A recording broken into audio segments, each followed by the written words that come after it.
स्वागत है आप सभी को। आज मैं थोड़ा ज्योतिषीय विषय में बात करने जा रहा हूँ। ठीक है। लोगों को पीड़ा होती है, बहुत सारे लोग अपने जीवन भर पीड़ाओं से, दुख से गुजरते हैं। दुख सबको होता है, पीड़ा सबको होता है, लेकिन कुछ लोग ऐसे होते हैं जो जब पैदा हुए तब से मरने तक, बुढ़ापे तक दुख ही दुख उनको देखना पड़ता है। आखिर ऐसा क्या होता है कि आपकी कुंडली में ऐसी कैसी कॉम्बिनेशन बन जाती है कि आपको इतना सारा पीड़ा और दुख से गुजरना पड़ता है। और अगर आपकी जीवन में दुख है, पीड़ा है, तो क्या इनका कोई समाधान है? क्या इसके कोई विकल्प है? इसके विषय में मैं बातें करने जा रहा हूँ। तो सबसे पहले जब भी दुख की बात आती है तो ज्योतिषीय हिसाब में त्रिक भाव, जिसको छठा, आठवां और 12वां भाव, 6, 8, 12 भाव से भी जाना जाता है, उसकी उल्लेख किया जाता है। क्योंकि जो 6, 8, 12 के स्वामी है और जो ग्रह 6, 8, 12 पे बैठ जाते हैं, उससे संबंधित पीड़ाएं, दुख आदमी को पूरा जीवन प्रताड़ित करता रहता है। विशेषकर जिनकी कुंडली में लग्न के स्वामी छठे भाव पे हो, 8वें भाव पे हो या 12वें भाव पे हो, या छठे, 8वें, 12वें भाव से कोई ग्रह लग्न पे दृष्टि देता हो, या लग्न के साथ छठे, 8वें और 12वें भाव के स्वामी जाके बैठे हो, तो इन हालतों में लोगों को सच में मुश्किलों का सामना जीवन भर करना पड़ता है। तो ऐसा होता क्यों है? क्योंकि छठे भाव आपका रोग, ऋण, शत्रु के लिए जाना जाता है। 8वां भाव आपके गुप्त शत्रु के लिए जाना जाता है, मरण तुल्य कष्ट के लिए जाना जाता है, अपमान के लिए भी जाना जाता है। और 12वां भाव आपका व्यय के लिए, खर्च के लिए भी जाना जाता है, और आपके होने वाले हानि नुकसानी के लिए भी जाना जाता है। हाँ, छठे, 8वें, 12वें भाव से राजयोग भी बनते हैं, क्योंकि छठे, 8वें, 12वें भाव के कुछ सकारात्मक परिणाम और पहलू भी है, लेकिन उसके बारे में मैं आज बिल्कुल ही बात नहीं करूँगा। मैं सिर्फ छठे, 8वें और 12वें भाव के जो नकारात्मक परिणाम है उनके बारे में ही बात करूँगा। अगले वीडियो में मैं छठे, 8वें, 12वें भाव से बनने वाले राजयोग और उनके फायदे के बारे में भी ज़रूर बातें करूँगा। तो जब बात आती है छठे भाव की पीड़ा की, तो आपको छठे भाव से क्या पीड़ा मिलती है? हमेशा आप शत्रु से घिरे रहते हो, आपको हर काम पे टांग अड़ाने वाले मिल जाते हैं, आपको हमेशा बीमारी कुछ ना कुछ बनी रहती है, बीमारी पे पैसा आपका चला जाता है, आपका ज़्यादातर एनर्जी, ऊर्जा जो है बीमारी के लिए खर्च हो जाता है, उसको हील करने में खर्च हो जाता है। तो इसके समाधान के लिए क्या करें? छठे भाव को घर में पाले जाने वाले कुत्ते, बिल्ली जैसे जानवर के लिए भी जाना जाता है। तो इसका एक उपाय है, आप जो डोमेस्टिक एनिमल है उनसे अच्छा बर्ताव करें, उनको खाना दे, उनको अपने घर में रहने दे, उनको घृणा ना करे, उनको न भगाए। पहली उपाय। दूसरी उपाय, छठे भाव को आपके मामा घर से भी जाना जाता है। आप मामाओं के साथ या तो अच्छे संबंध रखें या उनसे दूर रहे, उनसे दुश्मनी ना करें, तो अच्छा रहेगा। इसे ही छठे भाव रोग के लिए जाना जाता है, तो आप रोगियों की सेवा में मदद कीजिए। आप मेडिसिन प्लांट, जो आयुर्वेदिक दवाएं हैं, उनके बारे में अध्ययन करिए। हो सके तो आप होम्योपैथी की अध्ययन करिए।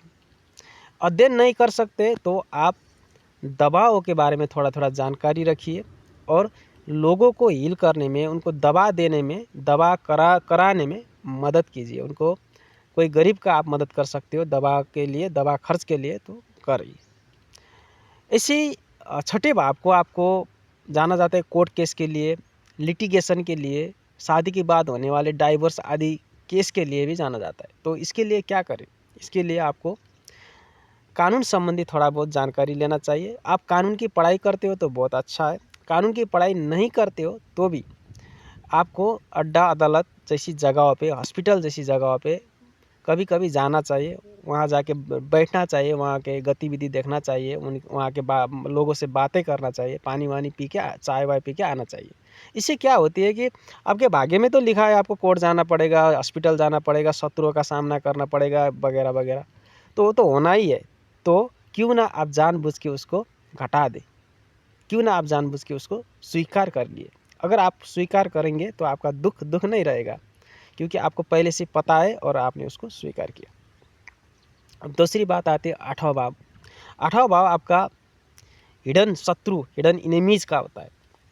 कब आपको ऊपर प्रहार करे? अगर आपके सप्तम भाव के स्वामी अष्टम भाव में चली गई, आपकी बीवी आपकी गुप्त शत्रु बन सकती है। पिता माता कोई भी आपका गुप्त शत्रु बन सकता है। ऐसा नहीं कि बाहर के लोग ही गुप्त शत्रु बनेंगे, कुछ भी हो सकता है। अष्टम भाव में कुछ पता नहीं चलता, अंधेरा है वहाँ पे। तो उसकी पीड़ा से कैसे बचें? उसकी बहुत सारे फायदे भी है, फायदे में अभी बातें ही नहीं करूँगा। तो उसकी पीड़ा से बचने के लिए आपको करना चाहिए ज्योतिष, तंत्र, मंत्र, पूजा, अध्यात्म, ध्यान, इनके बारे में अध्ययन करना, उससे जुड़ना, उसका अभ्यास करना, गुरुओं से संबंध अच्छा बनाना। इससे क्या होगा, आपकी अष्टम भाव की पीड़ाएं कम होगी। ऐसे 12 भाव की पीड़ाएं कैसे कम करें? अब 12 भाव का पीड़ा क्या होता है? खर्च, अल्लातुल खर्च, पैसा ही नहीं बचता। बेडरूम में झगड़ा हो जाता है बीवी के साथ, अच्छे नींद नहीं आती, परदेश चले गए, परदेश में अच्छा काम नहीं मिला, मालिक ने भगा दिया, कहीं कहीं आपका ढेड़ी ही मार दिया, क्या करोगे? रोते रोते फिरोगे।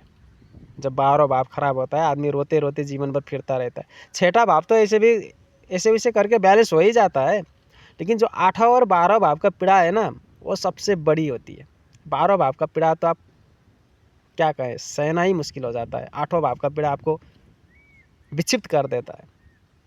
6ठे भाव का पीड़ा आप कुछ हद तक अपने हाथ में कंट्रोल में कर सकते हो।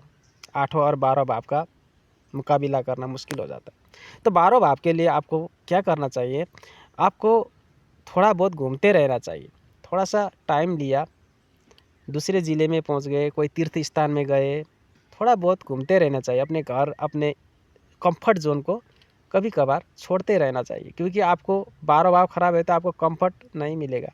तो क्यों ना आप उसको स्वीकार करें, हाँ मेरे भाग्य में कंफर्ट नहीं है तो थोड़ा मैं ही खुद जानबूझ के एडवेंचर करता हूँ, थोड़ा डिस्कम्फर्ट हो जाता हूँ, एडवेंचरियस ट्रैवल करता हूँ, तो फिर आपका वो दुख सुख में बदल जाएगा। बहुत सारे ट्रैवलर आपने देखने होंगे, ब्लॉगर, बहुत मुश्किलें जगह में जाते हैं, युद्ध हो रहा है वहाँ पे, गोली चल रहा है वहाँ पे जाते, वीडियो बनाते, पैसे भी कमा रहे, तो उनका 12 भाव का पूरा इस्तेमाल हो रहा है। कुछ लोग ज्योतिष का अध्ययन करते हैं, तंत्र मंत्र शास्त्र आदि का अध्ययन करते हैं, उनका अष्टम भाव का बहुत अच्छा तरीक़ा से इस्तेमाल हो रहा है। कुछ लोग कुत्ते बिल्ली को प्यार करते हैं, वेटनरी के काम करते हैं, लॉ के कानून से संबंधित अध्ययन और काम करते हैं, ठीक है, उनका 6ठा भाव का बहुत अच्छा उपयोग हो रहा है। तो उनको पीड़ा बहुत हद तक कम होगी। ऐसा नहीं कि बिल्कुल नहीं होगा, ऐसा तो हो ही नहीं सकता। जो भाग में लिखा के आए हो ना, जो लिख दिया ना ऊपर वाले ने, वो लिख दिया, वो मिटेगा नहीं। कोई माई का लाल नहीं जो आपका भाग्य बदल सकता है, ये उपाय करो वो उपाय करो, ये सब कहने की बात है। उपाय से कुछ होने वाला नहीं है। जो आपका पूर्व जन्म का कर्म है उसका फल तो भोगना ही पड़ेगा। लेकिन मैं कह रहा हूँ इसमें सदुपयोग की बात है, मतलब स्वीकार करना, उसी दुख को, शोक को शक्ति में बदलना। एक होता है शोक, शोक होने के बाद कुछ आदमी डिप्रेशन में चले जाते हैं, और एक होते हैं शोक जिसको लोग शक्ति में बदलते हैं, संघर्ष करने के लिए तैयार हो जाते हैं। उसी शोक से बहुत सारे चीज़ सीखते हैं, उसी दुख से, और दुख का मास्टर बन जाते हैं। जब दूसरा आदमी दुख में पड़ता है उनको हील कर देते, वो रास्ता बता देते हैं। क्यों ना हम ऐसे बने?